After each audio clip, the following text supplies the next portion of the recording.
Welcome to the Mismatch. I'm Chris Vernon, and joining me as he does every week from TheRinger.com is Dave Jacoby. Jacoby! Verno, we're going to cancel today's show because there's condensation on my laptop. On my laptop. Yeah. There's some condensation on my laptop. It's been working hard. I don't know if we can get this one off. We'll have to reschedule for later in the season. You know what was so crazy about the Bulls game being postponed last night because of condensation? There was a game the night before of which I had an awareness of because I grew up a St. Louis Blues fan, so I still follow them on social media and whatnot. And they got destroyed by the Chicago Blackhawks in a game, 7-3 the night before. And usually regular season hockey games, I don't have an awareness of.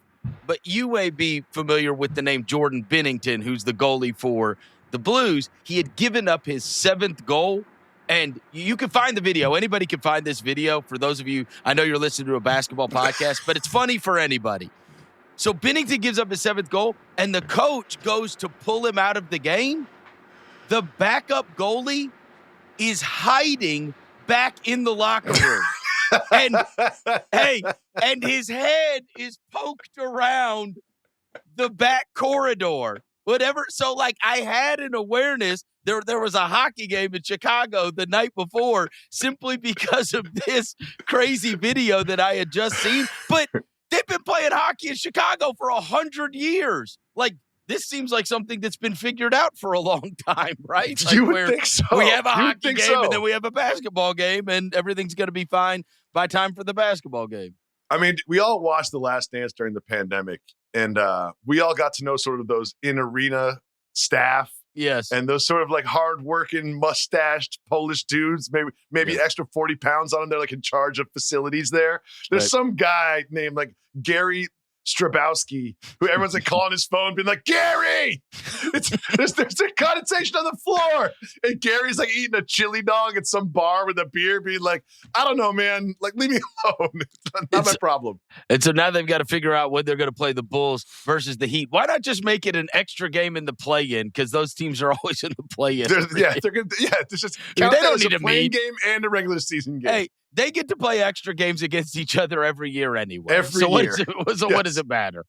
There were some games. Go ahead. Go ahead. No. I had a ridiculous personal story. It's not valid at all.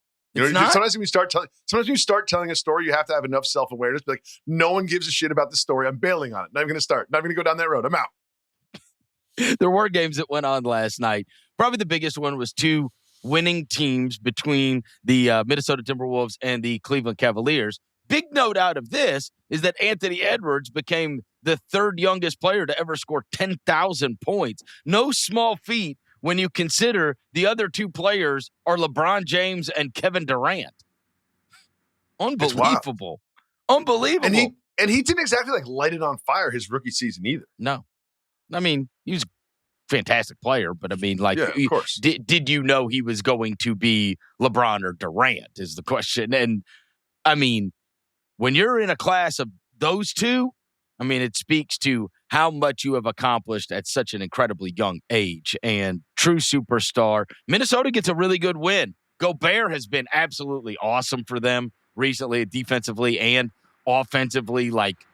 It seems like he just never misses. It's not like he's taking jumpers, but he finishes everything. He's setting the screens and they feel like they've kind of gotten cracking a little bit. And certainly, I read this morning, DiVincenzo has the best plus minus in the entire NBA since the calendar turned. And so good run for Minnesota. This is, I'll say, we'll talk about the run in a second, but last night was the blueprint. It's Edwards 25 and 9, hitting big shots, running the offense. McDaniels has 26. Julius Randle, I have a personal history with Julius Randle, not my favorite basketball player in the National Basketball Association, but I have to say, he has been excellent. He's got 28. And then DiVincenzo goes 6 for 10 from 3. If you remember, DiVincenzo, October, November, was not shooting the ball well, and it wasn't really working. But that was the blueprint. And you remember they lost that game. It was a couple days after Christmas. A lot of people forgot. They lost to the Nets on the 27th of December. Mm-hmm. And it was just a weird loss. What? The Celtics have lost to the Nets. But since then, they beat the Bulls, they lost to the Hawks, they beat the Heat, they beat the Wizards, they beat the Heat, and then they beat the Cavs, and they play the Cavs again on Saturday. So they can string together this nice little dominance of the Eastern Conference over the past 6 or 7 games. Recently, when you turn on like a Cavs game like last night, I am having this feeling, are we just going to wait all year for them to like turn the corner? Like, are the Cavs the team this year that we know is better than what they've shown, but it's just, this is kind of the way it's going to be this season? Because I keep waiting for them to turn the corner, right? Like, they've gotten some guys back in the lineup, and at some point they're going to become much more like last year's Cavs, but it becomes... Are they? How much confidence can you say that with? Zero now. That's what I'm saying. You're like, at some point, they're going to turn into last year's Cavs. And I'm like, no, not last year's, because, look, obviously they lost players, and that's a function of when you pay guys, you got to lose guys. But we all had them playing as one of the top 4 seeds. That's what I mean. When are they going to start playing like a top 4 seed? It's never going to be last year, right? Because it's a totally different team. But when are they going to start playing like a top 4 seed? Because you look, the surprise was Boston started playing like a top 4 seed. Despite recent losses, they started. And so they were the one. It was like, whoa. They're playing like the team that wants to be a home court advantage team. That's what I'm saying. Like, and maybe it will at some point turn, but the later it gets and the more towards midseason it gets, you wonder, is that in the cards for the second half of the season? I don't know. I mean, I keep waiting for that corner to be turned, and it's not. 3 or 4 mismatch episodes ago, I looked at their schedule and I was like, they're going to go on a run. Right. I was like, this. It's like, be aware. This is the stretch where the Cavs go on a run. Yes. And they beat the Hornets and the Pelicans. They lose to the Knicks. They lose to the Rockets. Good win against the Spurs. Good win against the Suns. Like, it just seems like they're treading water. And I do think that this Cavs team is a function of their health. I don't think it's a broken roster or they're poorly coached or they're not trying or there's bad chemistry. I just think it's health, and I think it's a lot of it has to do with Darius Garland. Because when Darius Garland is 100%, they're truly like a 2 offensive engine weapon, all-star level. I could get 30 on any given night guys that can facilitate for others. But when it's just Mitchell, it just feels like a one-note band. Well, and I only mean this through the prism of what we talked about, which was trying to identify, is there somebody that's last year's Pacers who have been decidedly mediocre and then just crank it up in the second half, and next thing you know, they're like in an Eastern Conference Finals. And I'm not saying that can't happen with Cleveland. I'm just saying I watched something last night and been like, man, I thought the corner was turned. Yeah, I don't know. Like, I guess you could say they could be last year's Pacers, but the expectations going into the season were so high for the Cavs that it's hard to like call them the Pacers. That's for sure. I think if there's a team that's truly like that, you're talking about preseason expectations versus end result, you could identify the Raptors, but you're talking about a team that is now in the play-in that's going to end up in the top 4. That we got to the calendar turn. And they were, because the Pacers are like below 500 last year. Yeah. Well, the only team that's obviously that team this year, which is guaranteed to occur, is the Memphis Grizzlies. Oh, stop already. Stop. Okay. All right. The Jazz played against the Mavericks, and never in a million years did I think you and I would be texting back and forth about Jazz and Mavericks. But here we were. It went down to the end. Big, rousing Jazz win. It is a nightmare for Mavericks fans to watch a game play out like that. It's a bucket game with 2 minutes left to go, and Anthony Davis appears to hurt his fingernail. Okay. I'm not saying Anthony Davis isn't hurt, because he is hurt. But there's just not a definitive replay that shows where and when he got hurt. But when you watch the game, he's clearly hurt his left hand or finger or something. And then he tries to play it out. He goes to the bench. And then they follow him with the camera as he walks He dejectedly, he's being helped by the training staff. And finally, it's like, oh no, we're not going to be able to fix this. First, he tries to play through it. But the whole possession, he's like holding his hand. And you're like, what is going on? This is just, it's the most Anthony Davis thing in the world. Well, when he was on the Lakers, it got to the point where he would go down and stay down, and his teammates wouldn't even come over. Like, they would just like line up on the free throw line and be like, it's Anthony. It'll work itself out. Don't worry about it. But this time, he's getting worked on the bench. He clearly can't get back in the game. So he goes back to the tunnel. But when he gets under the sort of roof of the tunnel, the camera can still see him because the camera's across the arena. He gets under the roof of the tunnel thinking he's sort of like out of the sight of the public. And then he sort of doubles over, stops walking towards the tunnel. Why are you rolling your eyes? Are you telling me he's not hurt? Bro. He could have a broken finger, ligaments in the finger. I'm not saying he's not hurt. I'm saying the whole situation was preposterous. There's 2 minutes left to go in a bucket game, and the guy gets his finger hurt. Yeah. Like, I mean, come on. And right after a week of, are the Hawks going to trade for Anthony Davis? I want to sign a long-term extension in Dallas, whatever. I mean, it was the most. Honestly, if I told you, write a hilariously possibly accurate script of the ending of a game with Anthony Davis, you would say it's a 2-point game and he's writhing in pain because something happened to his finger. Because his finger got caught in the jersey, I guess. Yeah. I mean, I've watched the replays. I don't see it. I don't see his finger get caught in a jersey. Like it happened to Brunson. We all saw it on the replay. Yeah. I mean, Josh Hart stuck his finger in Brunson's butt and didn't hurt it that bad. You're such a dick. I can't believe I didn't see that coming. I have to think it is very boy who cries wolf, but he has to be hurt. Like he wouldn't double over in the tunnel. I think he's a low pain tolerance person. That's fine, whatever. Like he can't control that, but like he wouldn't double over in the tunnel if he wasn't like truly hurt.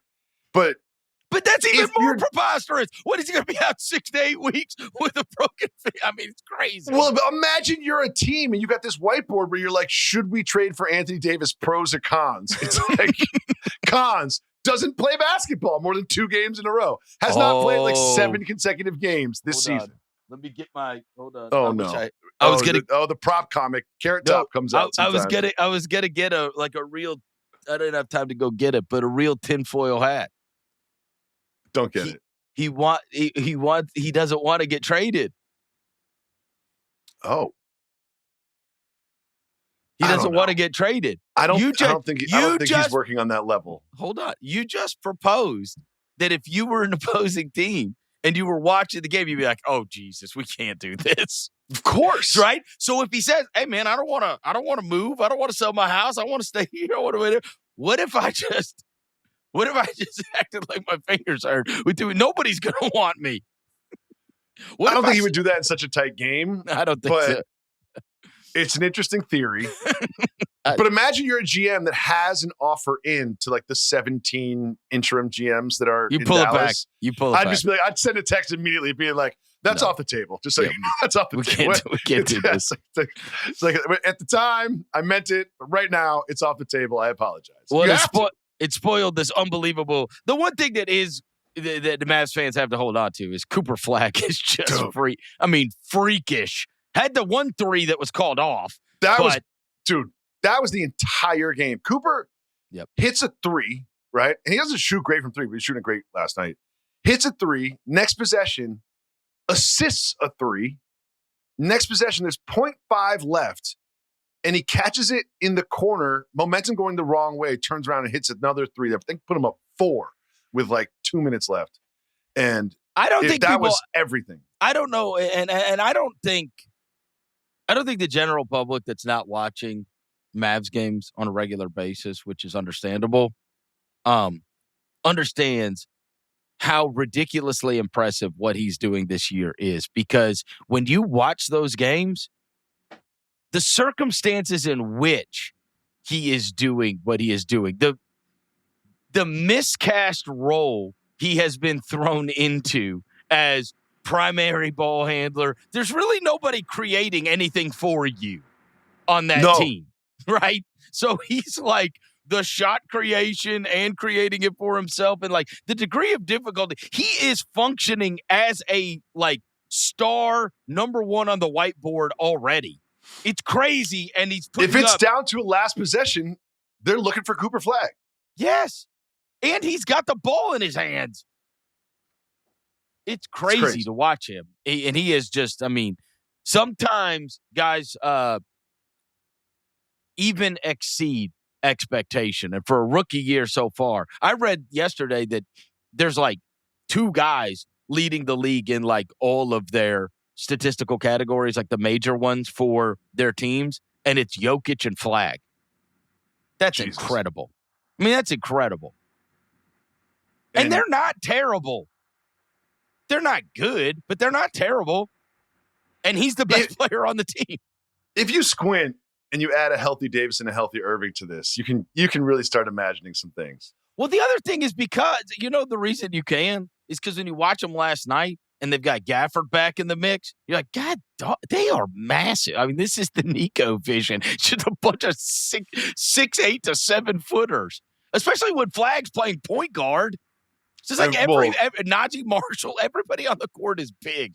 Huge. And I think the vision is to have Kyrie sort of like, right, orchestrating all of this. Yeah. But one of the things that impresses me about Cooper is just you can forget how tall he is. He's tall. Oh, yeah. He's big. Big player. He's a wing. He's a wing. He's a big wing. And who is being miscast at having to, like, run a team. I think it's also, I have to shout out, Bryce Sensabaugh, who's, not a household name, but he hit a huge 3, got a big steal. Keon George put a move. Keontae. I always get him confused. Yeah. Keontae George put a move on Cooper. He turned Cooper around and hit like a mid-range jumper to seal the game. It was a little like, still a rookie. Yep. Facing the wrong direction on defense. Yeah. It was actually a pretty fun game. And then the other one, I mean, our poor guy, Eric Collins for the Hornets. Somebody's got to check on him. I mean, it's 2 nights in a row that the game has ended with Eric Collins going, no! I know. No! And a home, too, in front of the home crowd.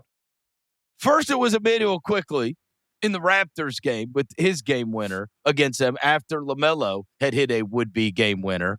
And then last night, it's on a TJ McConnell steal to end the game after Siakam hits the would-be game winner. And then the sneaky TJ McConnell sneaks in and steals the ball, which led to Eric Collins doing the, oh no!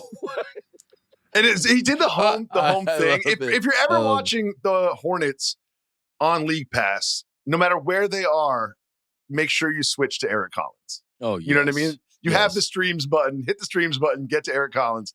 But that poor guy. If you didn't see it, Siakam hits a go-ahead with like, I don't know how much time was it, 8 seconds or something left? Yeah. And I think it was Sion was inbounding it. LaMelo like kicks it. I think it was Sion. I always say this wrong too. It's Sion? Yeah. I've been saying Sion like all season. Sion gets the ball and sort of like lazily kicks it back to LaMelo's. TJ McConnell steals it. But Collins, being like the Hornets guy he is, he points out that Lee wants a timeout. Yes. But you can't like review whether or not the coach called a timeout before this deal happened. But Collins was trying to will it into existence, and he just couldn't. Unbelievable. And then LaMelo had 33, 8, and 3 steals off the bench, including seven threes. Yeah. So did you see Goldsberry's posts about the caucasity versus impact graph? No. That we requested? You didn't see that? He did it? No, he didn't do it. Oh. But I have another Goldsberry request. I think he's mad at me. Why? I think he's probably not going to do it. Because I sent to him a picture of like the old Cameron photo with the pink fur? Yeah. Yeah, the pink fur, whatever. Yeah. I've got one of those of Cam Spencer. And after he hit the game winner against San Antonio, I sent to Kirk, hey man, sorry you got killer cammed. I love it. And I haven't heard from him since. I guess, I haven't heard he from texts back usually too. Oh, that was an Instagram DM, in fairness. I would like Kirk. Here's another commissioned piece from the Mismatch, your friends at the Mismatch, Kirk. I want a number of times between the legs per 36 possessions. Because LaMelo has to be like, it's got to be LaMelo and then like a 10 between the legs gap between the next person. That's just his default setting is just to go between the legs 3 or 4 times before he even thinks about what he's going to do. Yes. It's amazing to watch. But LaMelo had a good game. He had 33 off the bench, but he had some boneheaded stuff down the stretch. That's the experience. He tried to throw an alley-oop. There's a minute left. I think they're down 2, and he's on the break on a 2-on-1.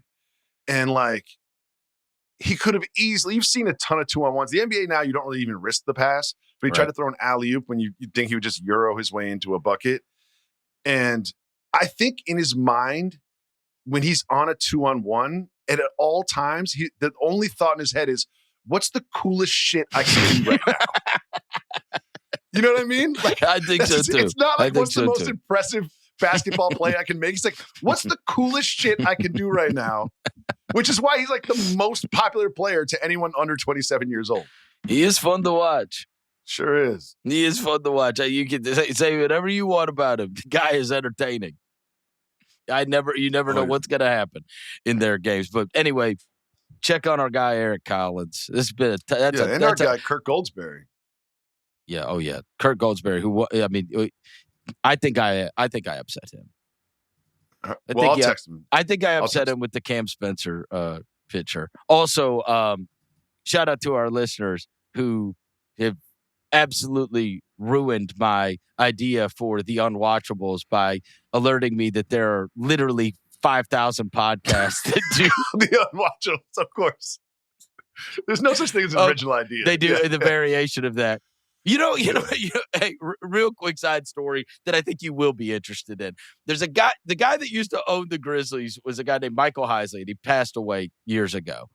And he was old and gruff and tough and like a guy that like paid his own way through Georgetown, built his company from the ground up, was a billionaire that still rode coach and was a tyrant to people. Trust fund for the kids. No trust fund for the kids. But he, for whatever reason, took a liking to me. He loved me. And one day, I would then, at my young age, I would pitch him business ideas. And I was like, Mr. Heisley, I was like, like when you go to like Walmart and you're like pushing the cart around and there's like a wheel that's like always like it's got a mind of its own and it's spinning around and it's like it's crappy. But then you go to like Target and the carts are always good or whatever. I was like, I need to start a shopping cart company that sells shopping carts, but I sell them to these places because I think this is a massive part of the buying experience. And so I'm selling them on these like shopping carts, whatever. And he's like, you don't think somebody's already thought of that? And I was like, every idea I pitched to him, he would say, you don't think somebody's already thought of that? And that's how I felt when I pitched the unwatchable. I heard Michael Heisley's voice going, you don't think somebody's already thought of that? And then I find out there's literally 5,000 podcasts that do bad movies. I got to see. And by you the way, didn't get the letter? I didn't say bad movies. I said unwatchable. Like we can't even make it through them. You didn't get the letter? What, for cease and desist from Sean Fennessy? Yeah, from Fennessy and from Amanda and from Bill. Frankly, they're like, it wasn't from them; it was from their lawyers. It's all legalese. I sent it to my lawyer for review, so I'll let you know. I'll copy you. Well, look, it's not going to be long till we're on Netflix, so we could like totally like parlay this into something, right? Where we're watching like what is the worst Netflix thing we can watch, and then we like pump it up, and next thing you know, it's in the top 10 or something, and then Netflix loves us, and we become billionaires. And they call it the mismatch bump, and then we start the shopping cart company, and then we become billionaires, and then we'll all just share a compound and wear matching pajamas on Christmas morning. It'll be great. Perfect. All right, done. Trae Young got traded since we last spoke. Everybody's already. Everybody's done their all the pods meat off on of that bone. Yeah, so it's kind of whatever. But I guess here's the thing that's interesting to me at this point, because we've all reacted to it, like who won, whatever, blah blah blah. Let's imagine that you're Trae Young's dad, and he is your daughter. Just go with me on this, okay? And the Wizards come over to pick up Trae Young to take him out on a date. And you say, what are your intentions with my daughter? Right? Weird metaphor. I wish I never did it. But let me ask you this question. What are the Wizards' intentions for Trae Young? Like, what do they want to do with Trae Young? Just give up. Don't even. Wait, are you trying to say the Wizards want to have sex with Trae Young? Pretend it never happened. I wish I never did it. Remember when I bailed on that story earlier? I should have bailed on this metaphor. But just answer the fucking question. Like, what is the plan for Trae Young if you're the Wizards? Are you like, we're going to build around him and become he's going to be the face of the franchise, and the young guys are going to grow up with him? We're going to win a championship in 2028? One of these college kids that works for like Fansided or one of these blogs or whatever where nobody's really editing you, I will send you $20 to put up NBA analyst : the Wizards want to have sex with Trae Young. Damn it. Just leave me alone. I will send you $20. We're supposed to be partners, Verno. For you to say NBA analyst : You gave a fucking 35-second story about shopping cart wheels. I didn't say shit. Just moved on. I made a bad metaphor. Just NBA analyst : that's exactly how I want it. NBA analyst : I like being called an NBA analyst. That would make me happy. The Wizards want to have sex with Trae Young. What's the plan for Trae Young if you're the Wizards? Extend him and get people back in the arena. He's fun to watch. And what you don't have anybody better than Trae Young. Are they but how much do they play him this season? Probably not much. I think they trot him out there just to like have him throw some alley-oops and be like, just remind everybody how cool he is. I mean, look, I do think that next year is the bigger year because, I mean, if you assume that he's going to, if you don't tear up the contract and sign him to an extension, then he's got a $49 million player option, which he will, of course, pick up. And so it doesn't matter as much this year. It's not going to affect his money this year if he doesn't play. Next year is the one where it's like, if he doesn't have an extension, then you get into that, right? We've either got to move him. I mean, but one of the things, sometimes you have to connect the puzzle pieces. And I was listening to Zach Lowe, and I think he mentioned, you remember the guy, he was with the Warriors for a long time as their assistant GM, and then he went and got the GM job of the Atlanta Hawks, Travis Schlenk. Yeah. And the reason everybody became very well-versed in Travis Schlenk is because he made one of the biggest deals that has been made on a draft night, which was, we're not drafting Luka Doncic, and we're fine with Trae Young and future asset, right? Well, Travis Schlenk's with the Wizards now. And we always talk about new owners, new management, new coach coming in, and it's like, the people that are now in Atlanta, that's not the people that were married to the success of Trae Young. If you tell me that the guy that originally believed in him, there's always a connection, right? And the guy that originally believed in him so much that made that deal on draft day, is now part of the brass at Washington. When you ask me what's going to happen, they're going to sign him to an extension because there's a guy there that says you can win with Trae Young. And we made an East Finals with Trae Young, and Trae Young was, you can watch the internet all you want. Here's the truth. He's the third leading scorer in points per game for the Hawks. He's the number one assist guy. He's the number one playoff scorer in Hawks history. He's the number one assist guy in Hawks history. And they did win with Trae Young as a key cog. And he is a multi-time All-Star, and we're getting him for nothing. And I do think that they will, right? That when it's a guy that originally drafted you is a part of things, that tells me it's long-term. That's what I'd say. Yeah, I think so too. And I also feel like because we haven't had a pod since Tuesday and we've been sort of digesting the commentary around this trade, I feel like Trae Young is being slandered left and right. I agree with you. I think this is ridiculous. I think he's been devalued sort of like reputationally. Yeah, he's not a great defender, but guess who else is not a great defender? Luka Doncic, Jalen Brunson, earmuffs everybody, Steph Curry. Like, you can win with a point guard that is an offensive engine that gets points and assists, that can shoot from anywhere, spread the floor, spread the spacing. The geometry of your offense completely changes when you have a guy that can shoot from 28 feet. Dame Lillard's not a shutdown defender. Like, this isn't the first time we've had a score-first point guard that is not a great defender. You just have to build around that person to cover that up. I think you're right. I think consensus-wise that he is in the, he's like in the Westbrook category now amongst media members, right? Where a lot of I would think the media's view of Trae Young does not match up with the public's view of Trae Young. That's what I would say. Is that fair? Yes. Right? That's fair. Right? I mean, it's hard when you bring up Westbrook because there's such different people. Westbrook is known for effort and whatever, always bringing it every night, blah, blah, blah. I'm just saying the general public has a higher opinion of Russell Westbrook, or did have a higher opinion of Russell Westbrook than did the people that are dictating what opinion should be. And I would say the same is true of Trae Young. Yeah. And I think the idea that Trae Young, you can't win with Trae Young is ludicrous. I think it's absolutely ludicrous. It's like saying you can't win. I mean, I'm not going to. Yeah, there has been comparisons between Trae Young and Steph Curry. I'm not calling him Steph Curry, but like the idea that you can't have one defensive liability on the floor and still win a championship, I just don't agree with.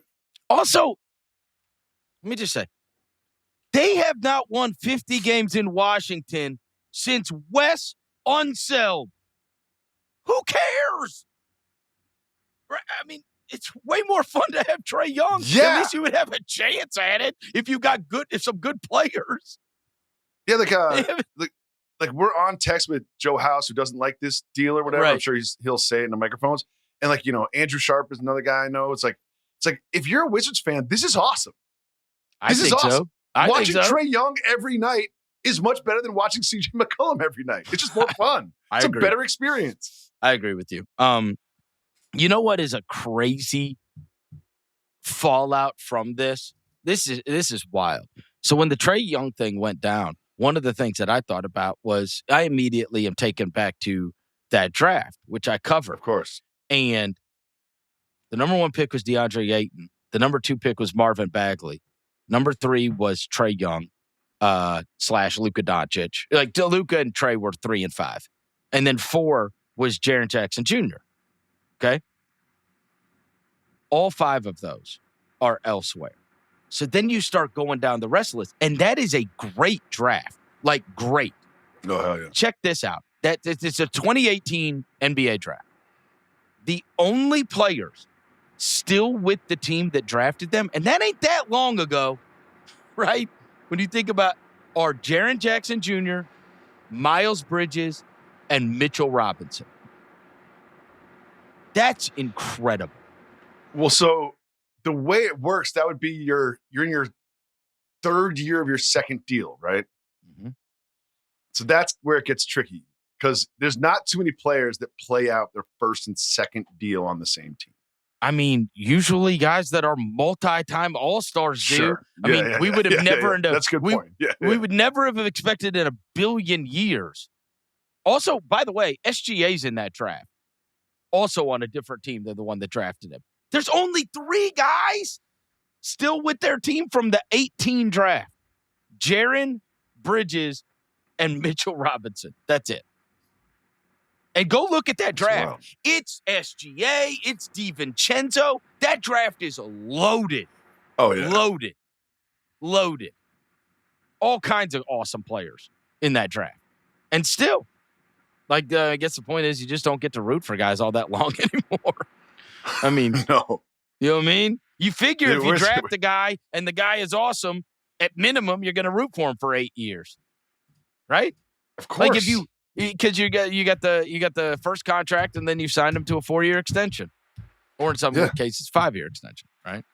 But yeah, wild. I mean, I can't believe that of all those players, number 1 pick Ayton, number 2 pick Bagley.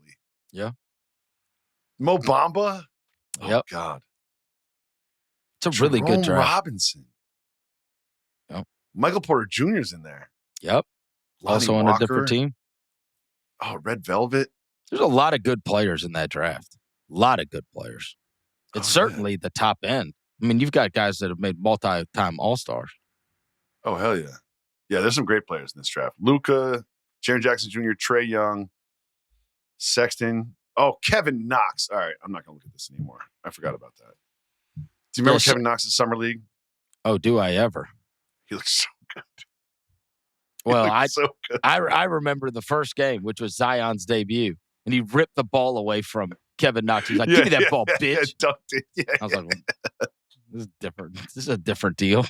This is a different deal. Anyway, all right. The Trae Young deal is done. And certainly I will tell you, if he does, I hope they do play him. I'll watch way more Wizards games because Trae Young's on that team. That's all I'll say. So if Trae Young was your daughter and it was prom night. Come on. All right. Giannis says he'll never ask to be traded. All right. I mean, the perfect follow-up would have been, well, what about your agent? Yeah, it's just kind of like, Giannis, like, I had a friend that broke up with his girlfriend without breaking up with his girlfriend. He just like forced her to break up with him. You know that move? We just sort of like just stop doing like the basic boyfriend things to the point where like she just like enough. Force her to break up with you. That's what Giannis is doing. Doesn't want to be the bad guy. He's the bad boyfriend who's going to end up being like, yeah, she broke up with me. It was crazy. It's like, well, did you text her back? It's like, no, not once in the past 2 weeks. Did you take her out? Nope. Did you call her? Nope. It's like, well, sounds like you broke up with her. Like that's what he's doing right now. Well, I mean, we're a month removed from the show we did where he had made the comments like, I can't control what my agent does. And like, for sure you can. And a month and a half removed where he took all the posts down that involved the Bucks except like the championship and the MVP. He's like, oh no, I just did a little house cleaning, a little spring cleaning on my social media account, which no one ever does ever. Honestly though, my favorite was I can't control what he does. Like he does. Well, he literally works for you. Like, this was equal to like, if they decide to move on without me, then I'm just going to have to accept that. Like what? Okay, bro. All right. What are you talking about, Giannis? Nobody's going to hate you, bro. You delivered a title. It's fine. Nobody's going to hate you. If you spend your life worried about what other people think about you, you're going to be unhappy. Like Giannis is too concerned about his reputation and how people think about him and whether or not he asked out and what his character and ethics and morals are. Like, dude, if you want to leave, just leave. Because you're not playing in the Bucks next year. Because we all know how this is going to play out. Where are the Bucks going to end up? Playing, out of the play-in. They're not winning the championship. They're going to lose in the first round if they even make the first round. And then he's going to leave in the offseason. It's inevitable. Let's get to our loves and loathes. All right, I'm going to start with a quick little shout-out to Rick Carlisle. I'm going to give him a love. Because he got 1,000 wins last night. And that is no small feat. There's only 10 guys that have won more games than that. And I was surprised it was 10, to be honest with you. Greg Popovich, Don Nelson, Lenny Wilkins, Jerry Sloan, Pat Riley, Doc Rivers, George Karl, Phil Jackson, Larry Brown, Rick Adelman. Those are the guys that have had more wins than Rick Carlisle. But here's the deal.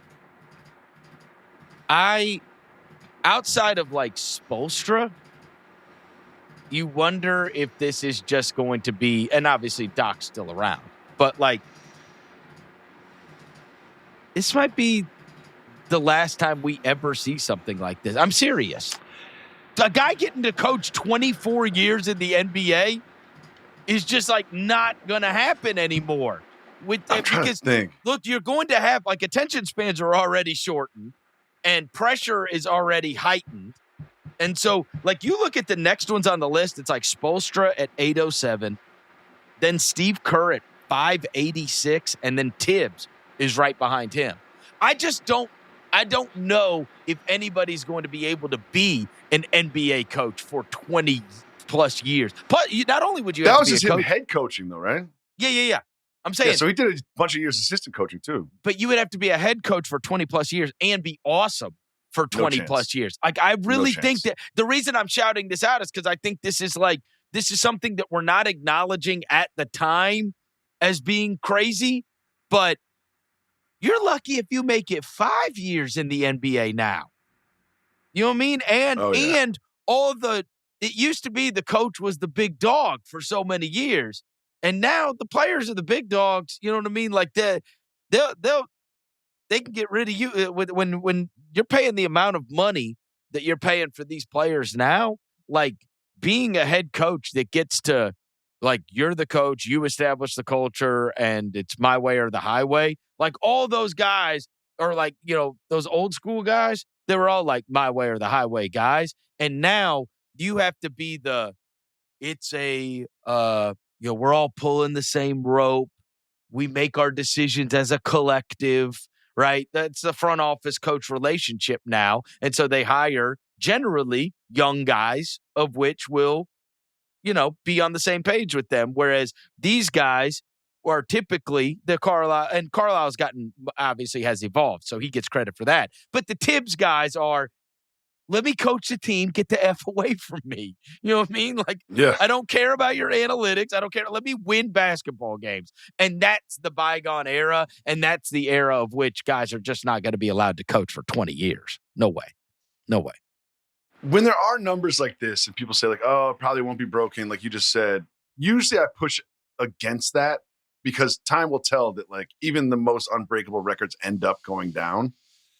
But you do make a good point. Just the tenure of coaches is shortened to the point where I can't imagine someone coaches over 20 years. No way. Because a single franchise can't be successful for that long. So that's probably not going to happen. You're not going to take a Popovich again.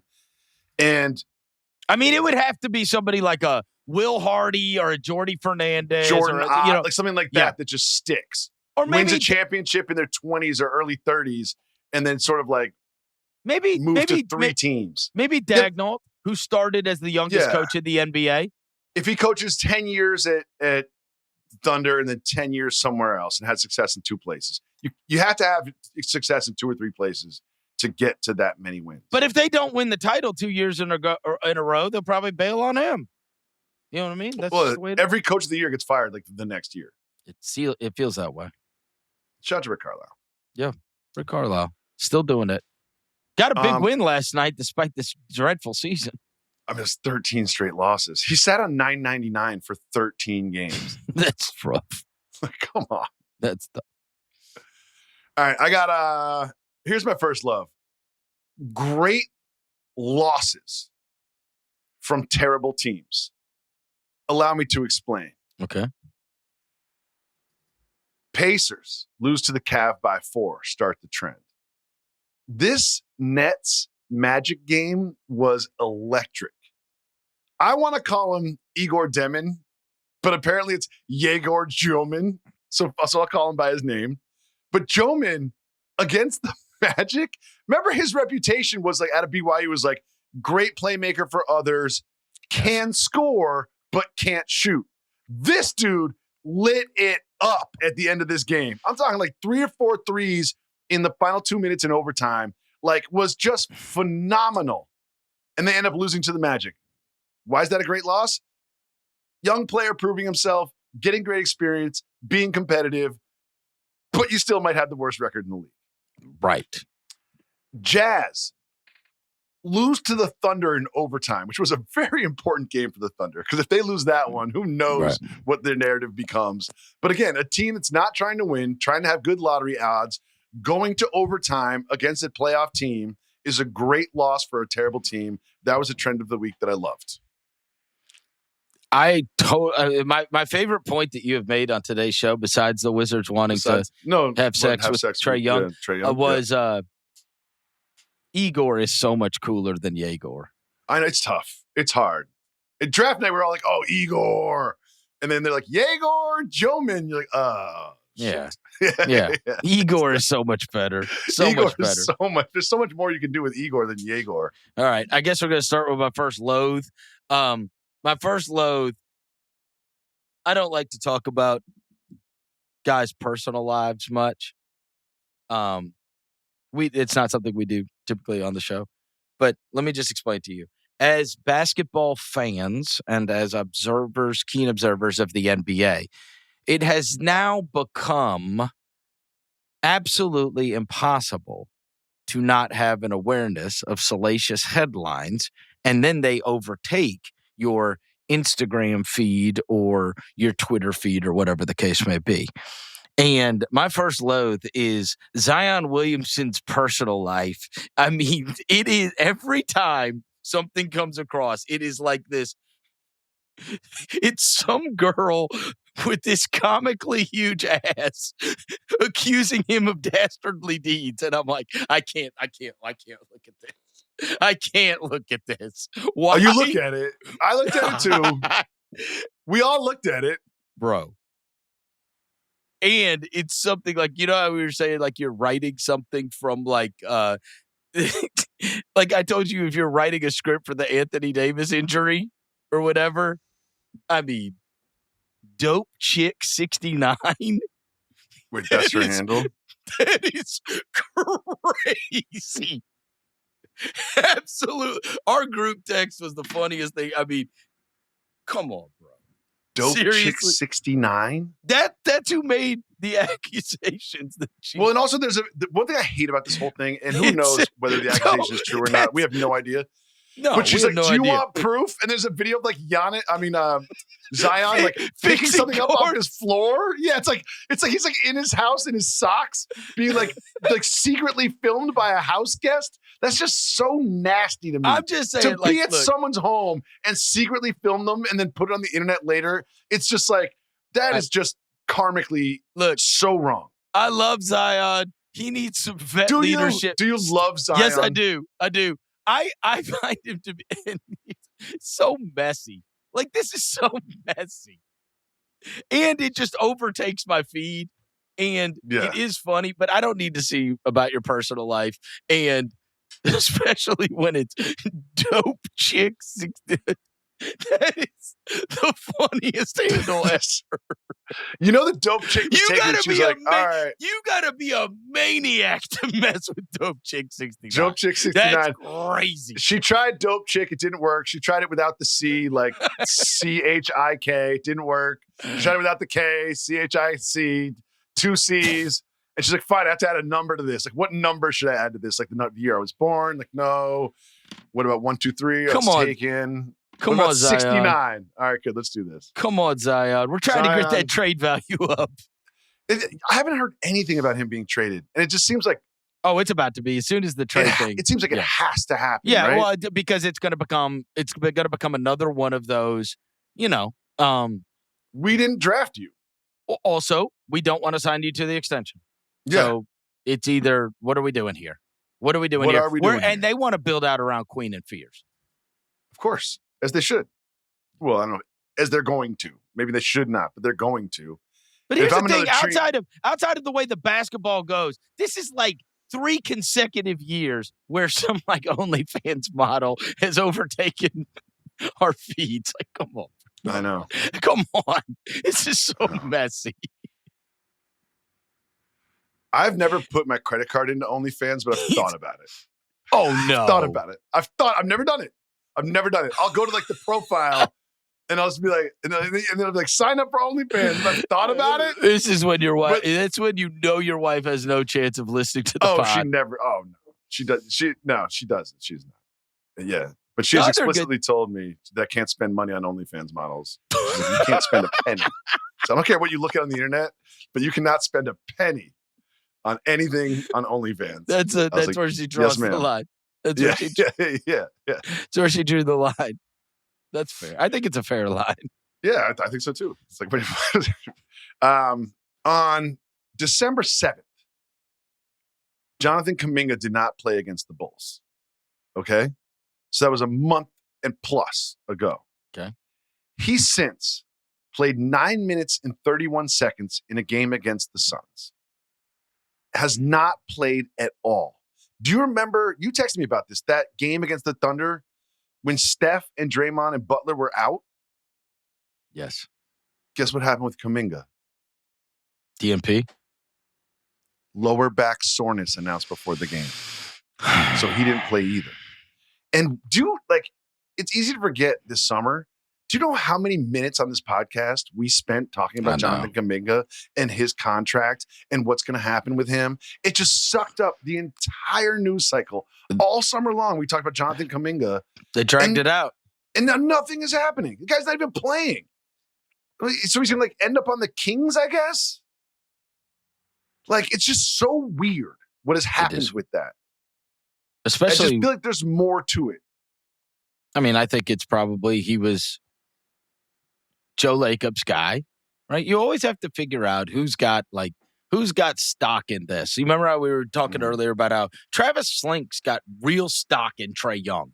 Like, even he might be in a different place now, but he's still the guy that didn't take Luka and took Trae Young. Like, you can't have more belief than that, right? So he's still got stock in him. And I think, this goes back to when that draft was going on, and there was that weird story about Joe Lacob, Jonathan Kuminga. You could find it. And he talked about his conversations with Kerr, and he's like, I haven't talked to the coach. He went to dinner with Joe Lacob before the draft. He had never met Steve Kerr before the draft. Oh, Kuminga did? Yes.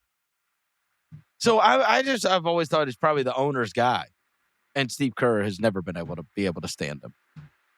But so then you have that, Well, I don't know if you know this, but Joe Lacob may or may not have answered an email from a fan. Yeah, right. He did. And he may or may not have said something about the coach and his agenda. Right. And then you do have to wonder, and I'm going to take this way too far. You've got the owner kind of like subtweeting you in what he thought was a private email to a fan. You've got Draymond walking off. You're on the lame duck year of your deal. I think it's fair. They're not going to win another championship with this core. Yeah, I think it's fair. I think what you're saying is fair. I think it's fair to say that we will not see Steve Kerr as the head coach of the Golden State Warriors next year. And he just focuses on the 2028 Olympics? I don't know. Focuses on hanging out and doing nothing. Playing golf. But don't you think that if he was going to coach next year, he'd have an extension? I think so.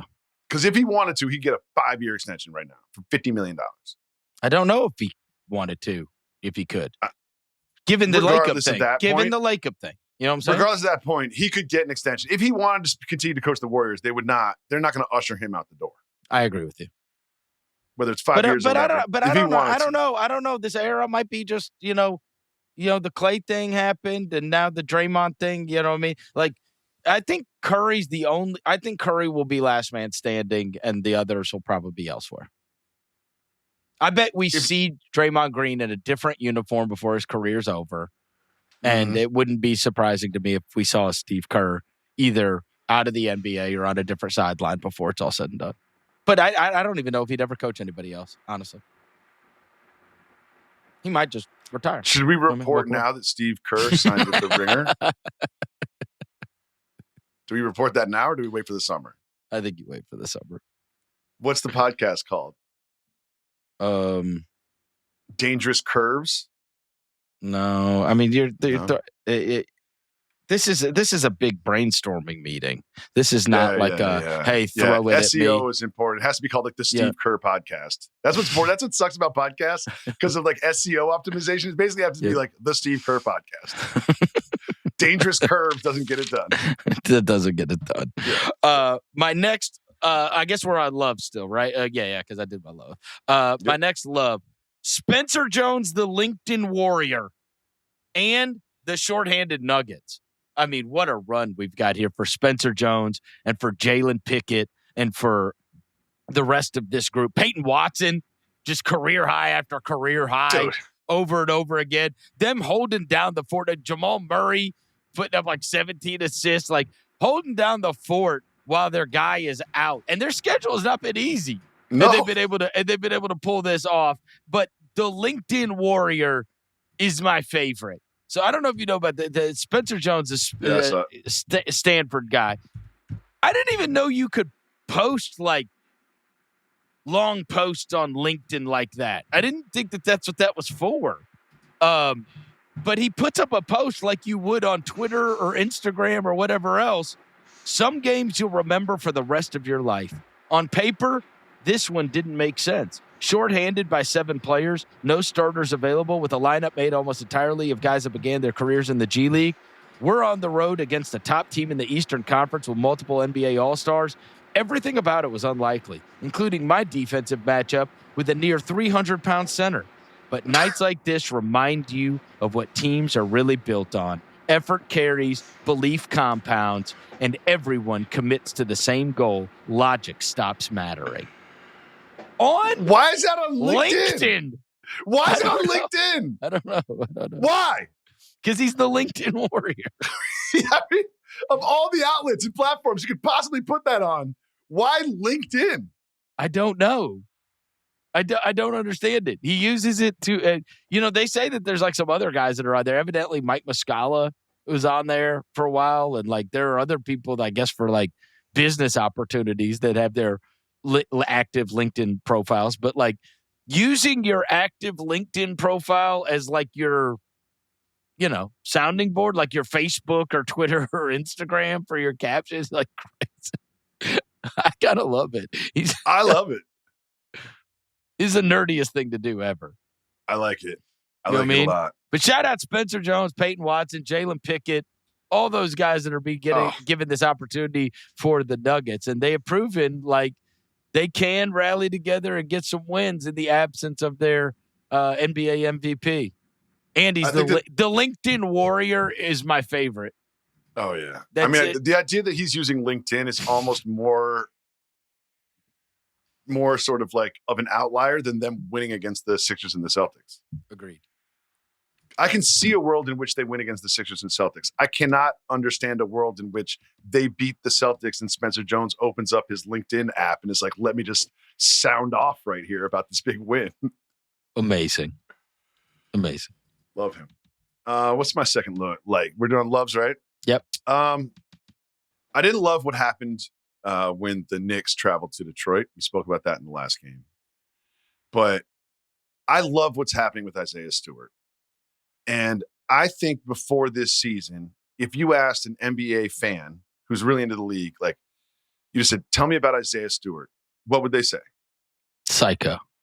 He wants to fight. Oh, he wants to fight. He always wants to fight. He's always starting fights. Isn't that the guy that had to be held back by 50 From LeBron. people? Yeah. Yeah. He like actually wanted to fight when he was being held back. Like that is his reputation. That is like the first and last thing that everybody ever said about him. And I think this season, he's proving that he's so much more than that. And he had 31 against the Bulls with no Duren. He has 2.03 blocks a game. He's the only player under 7 feet averaging 2.0 blocks a game. He was Defensive Player of the Month or whatever that is in December. And he had his defended field goal percentage at the rim. So this is what people score against you when you're at the rim is 43%. Wow. And also, if you look at him, you would think that he is not the type of player that can shoot a three. But he's been shooting them this year, and he's 37% from three. Like, he's awesome. And he has been so much more than just like an enforcer or a physicality play. Like, this is not like Bill Laimbeer out there.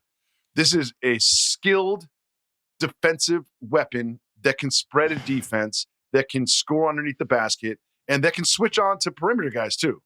Like he's been really, really good this season on both sides of the ball for the Pistons.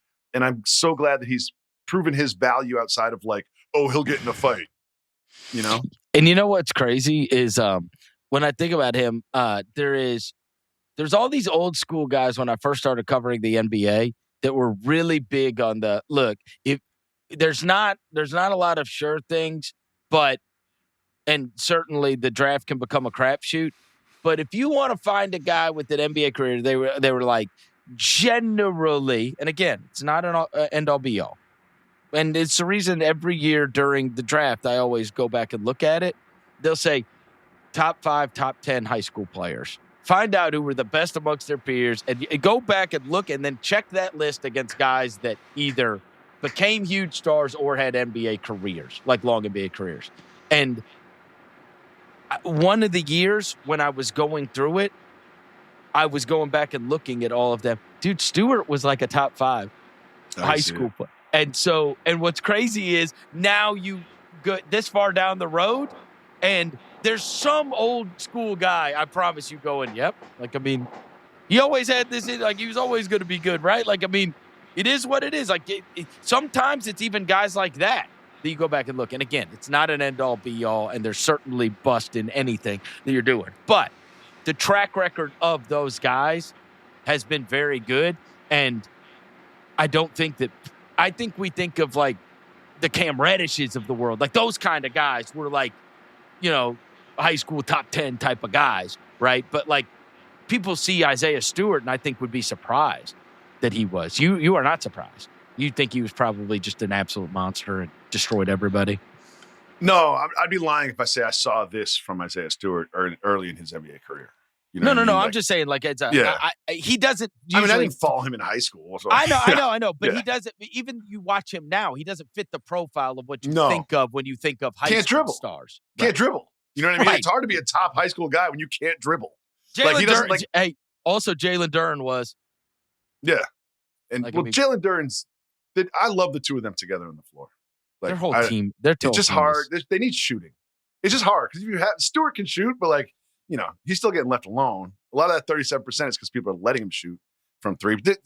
So the algorithm knows what I like, and there was a picture that Beef Stew took with an adult film star, and they're at like the practice facility.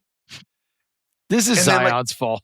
I know that's the thing is he scored 31 points after this, but I'm almost sure that he had no idea who that woman was. There's like, hey, Isaiah, can you take a picture? And he comes over and he's a nice guy. And he takes the picture. And then all of a sudden the internet is like, here he is with Kendra Lust. I've never heard of Kendra Lust before. Not that I don't watch porn, but I'm just not familiar with her particular work. But like it's like, I'm sure he just took the picture with no idea. And next thing you know, he's looking at his phone. He's getting all these texts like, I had no idea. No idea. I tell you, boy, you are giving him benefit of the doubt. Yeah. Okay. All right. You think he didn't know? He's at the practice facility. He's like in uniform. So she came to like watch a practice, probably with some VIP. I'm assuming. How is she VIP? Okay. All right. She's a big fan of the Pistons. All right. My next loathe.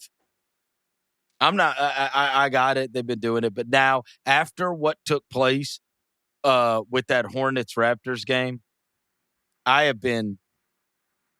been so good to the Raptors this year, so good.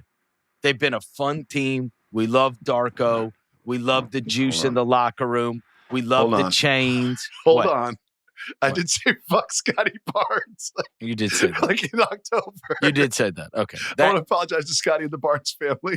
Outside of that. That notwithstanding. Yeah. You stop the call 5 thing. That can't be. They've been doing it, and it only gets to happen like twice because it's not like the guy regularly wins the game for you. But John Morant started call 12. And it's just this most bootleg ripoff ever of Emmanuel Quickley. And it hurt my soul because that's my guy, Matt Devlin, going, call 5. And they're all doing the call like they do call 12.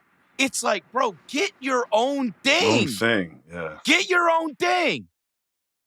John Morant was doing call 12 like 2 years ago. It's like something they promote. There's pictures with them doing it. They just did a giveaway with a lunchbox with the call 12 and whatever. And there you're watching the Raptors game, and Emmanuel quickly hits the game winner. They're like, call 5. And like call 5 is like, no, get your own thing. You don't have to be biters. Just figure out your own thing. What is your own thing? That's got to stop. That's embarrassing. I love you, Raptors. I love Darko. That's embarrassing. Stop that. That's crazy. You can't just rip off somebody's thing. And I'm going to let it video slide. Of him in like junior high doing call 5. He needs to prove to me that he didn't just rip off. It's just ripped off. Because call 12 is pretty like creative and unique. Of course it is. And look, I'm going to hell and back on the whole Morant thing. He's going to be on center stage now that the Trae stuff's done. Like I'm well prepared for what's about to take place. It's going to be like, who's next to be traded, right? I got it. But don't take away call 12. You don't get to do call 5. That's goofy. That's goofy.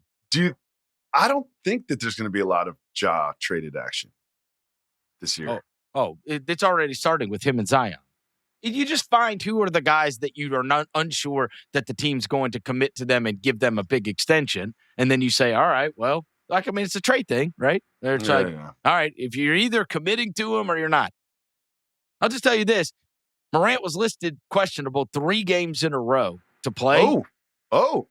And did not play in the games. And now tonight for the Thunder, he's listed as out. Just bizarre. Well, I don't know what it means. CJ I'm telling you, McCollum it's didn't bizarre. play before he got traded. Trae didn't play before he got traded. I'm just telling you, it's strange. It's strange. If you were looking to trade a player.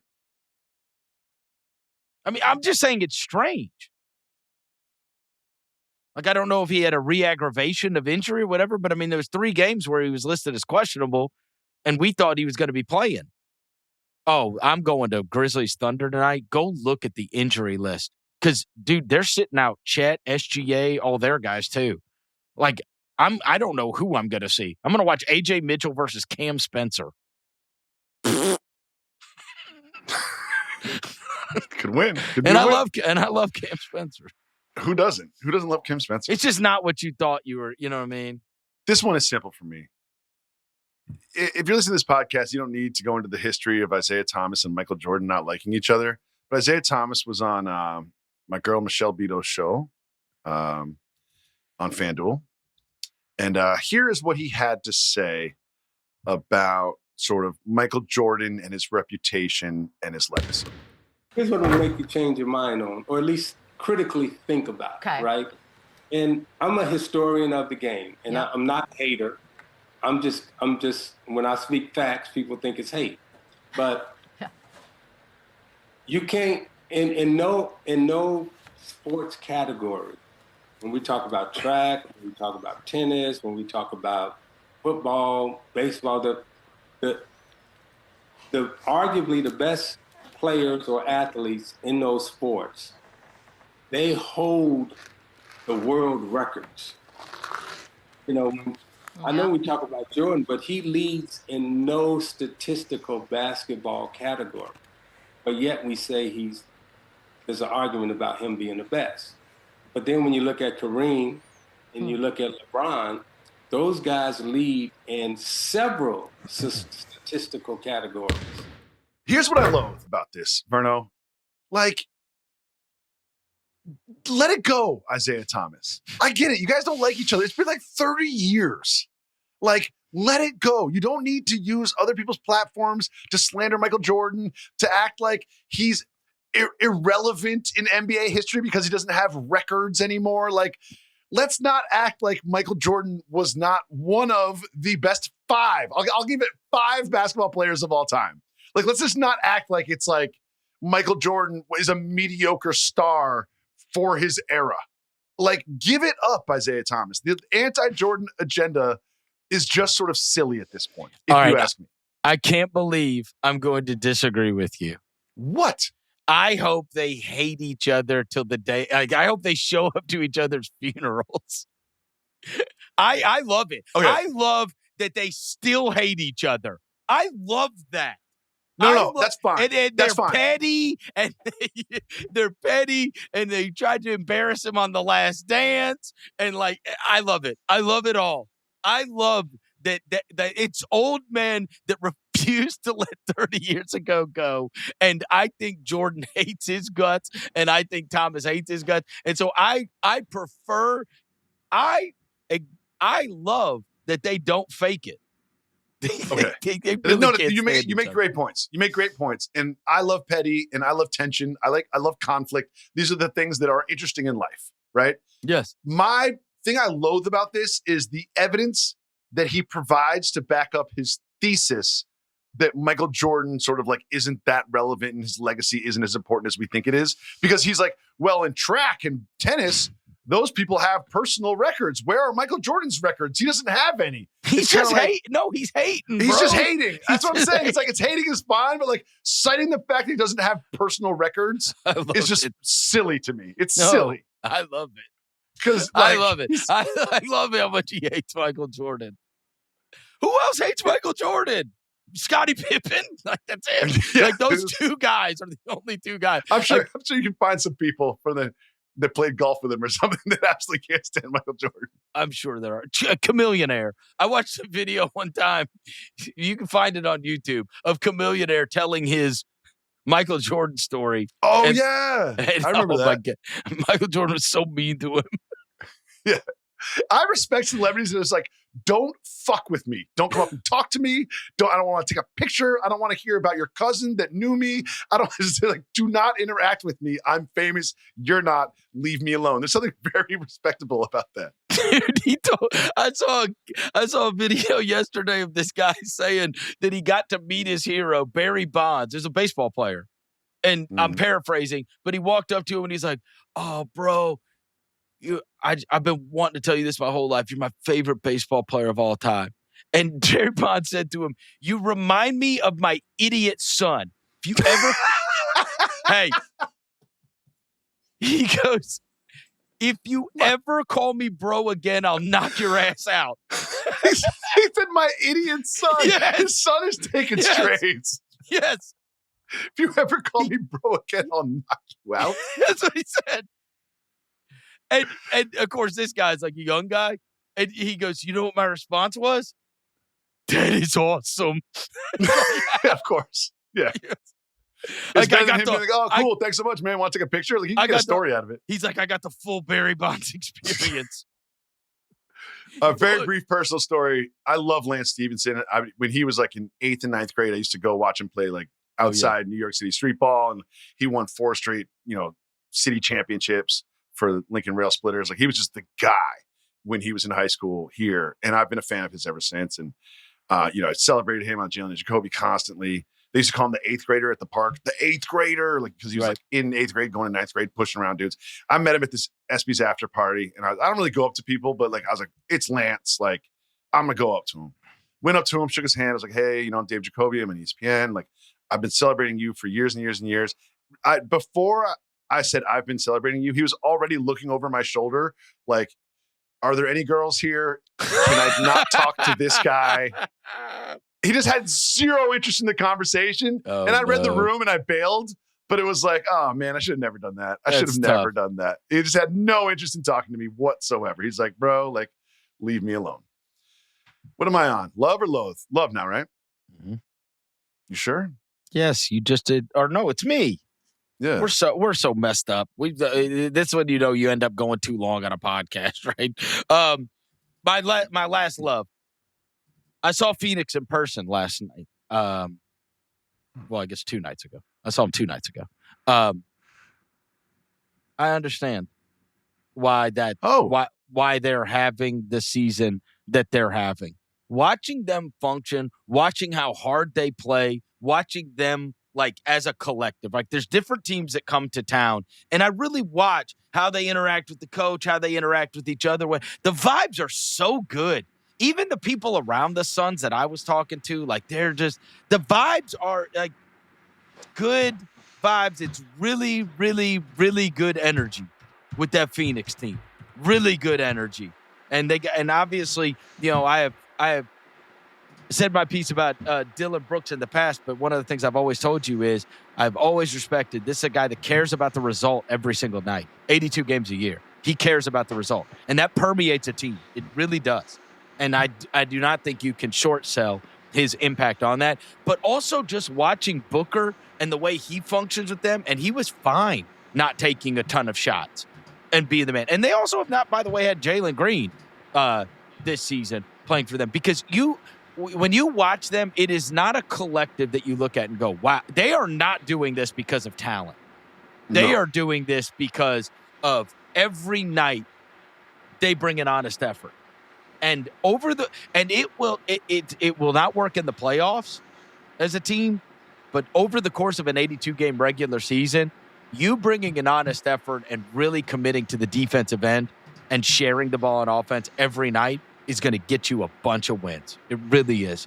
And I like the vibes. So credit to Phoenix and that coach and the group that they brought in there, because, I mean, look, I watched, they shot 1 million threes, but like, the ball comes off the rim, and Jordan Goodwin goes for it, and Colin Gillespie goes for it. Like, you see guys, like, they play every possession. They play every possession hard. And I respect it, man. I respect it. They have the Knicks tonight in Phoenix. Interesting. That's a tough one for the Knicks. Then they play the Wizards. What's been going on with your team? Dude, we'll talk about it on Tuesday. Let's see what happens this week. A lot of people say it's cup hangover. What do you think? Do you think it's the curse of the butt thumb? I'm never letting that go. It's a tough one. I can't explain it. I'm never letting it go. Let's see. Let's talk about the Knicks on Tuesday. We'll see what happens over the weekend. But the Suns play like the Eastern Conference. They got the Knicks, the Wizards, the Heat, the Pistons, the Knicks again, then the Nets and the Sixers, the Hawks, the Heat, the Nets, the Pistons, the Cavs. The month of January is basically the Suns, all East. All Eastern Conference teams at home and away. So we'll see what happens there. But we'll see. All right. Speeding this up. But I want credit for curse of the butt thumb if anybody. Yeah. Please don't steal that. Trademark that. If you use it, just make sure you credit Chris Vernon at the Mismatch. Very quickly, I think LaMelo gets this reputation of being a goofball and like not being a serious person and playing well. And we earlier sort of spoke about some of his mistakes down the stretch. He tried to throw an alley-oop with a minute left. We didn't need to. Basically trying to do the coolest thing he could. I think that he had the ball with the game on the line and the waning seconds. He started driving to his right. And every one of his teammates is like, oh, this is another possession where LaMelo doesn't pass and he just shoots. And I think everyone's cool with it. Then he gave the ball to Colin Sexton and Sexton was kind of caught it like, oh, now it's my turn. And he missed a long range mid jumper. But here's some sound of LaMelo addressing those plays afterwards. Well, a little bit of that was the time. So, like I said, didn't start today, so could finish the back end. And shit, I'll take full responsibility for Jay. I think that was my fault. That last lob, could have dribbled that out, and then just some silly possessions before that. And even the last pass, I should have shot that instead of putting Bull in that position. And one thing I love is him, after a loss that he didn't start in, just being a pro and pointing out what he did wrong and taking accountability. So I loved the seriousness that LaMelo took to his mistakes and the accountability that he had after the loss, in which he had 33 points and he did not start the game. Because he could have easily spun that differently and made it more for his agenda. Instead, he pointed the finger at himself, and I really appreciate that from him. Last loathe. You and I live across the country, and this is just from the week, and this has nothing to do with basketball. You and I live across the country from each other, so I don't know if this is the same in your life as it is in mine. Literally every single person in my life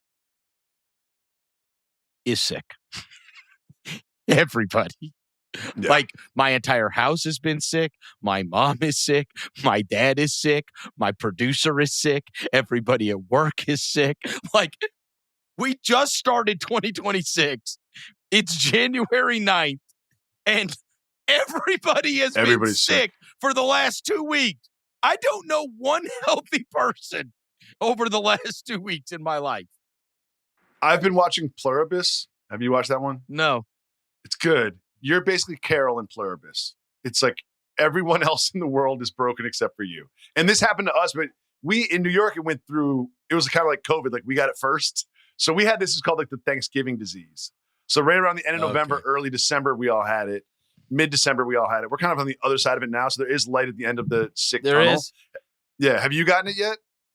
What? My wife did. And so I don't know. Yeah. I don't know.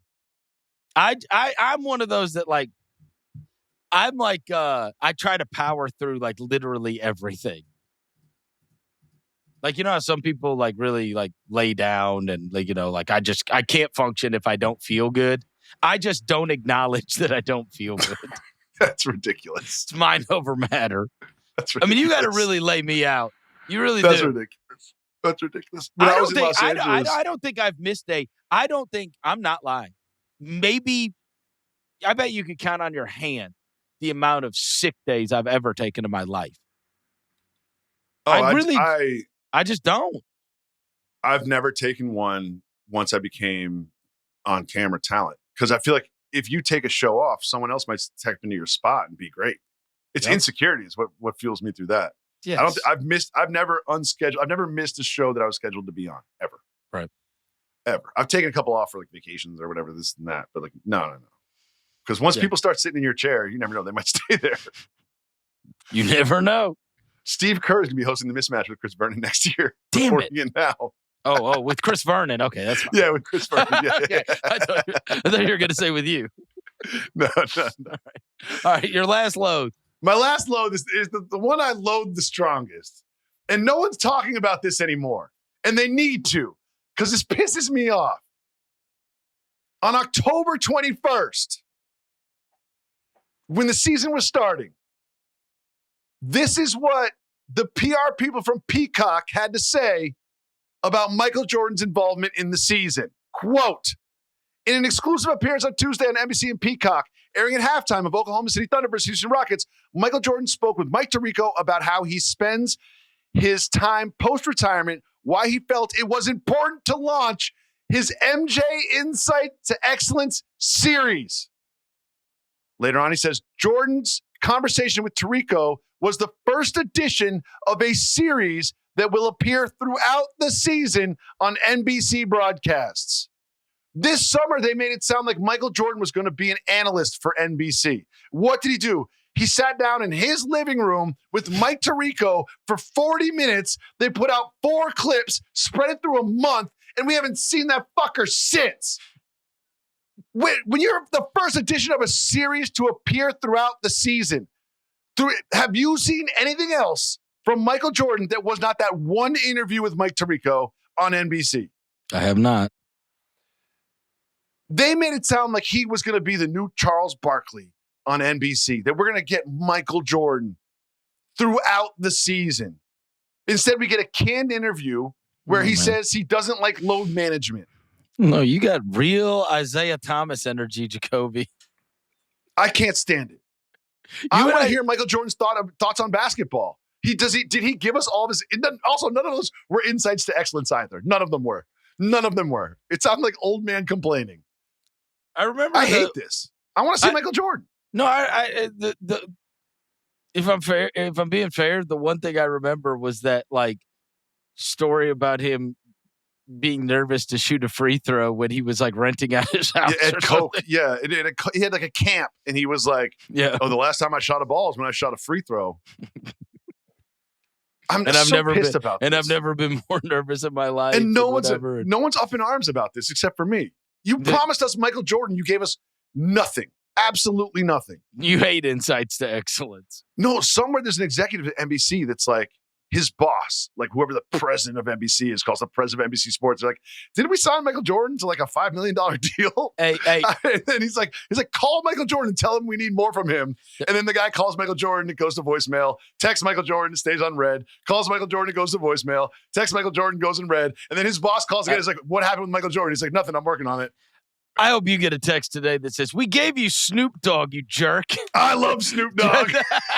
Just let it go. They gave you Snoop Dogg so you'd forget about insights to excellence. Point. That's a great point. You know who's got more insights to excellence? Snoop Dogg. And he was and Snoop was wearing the peacock chain. Yeah.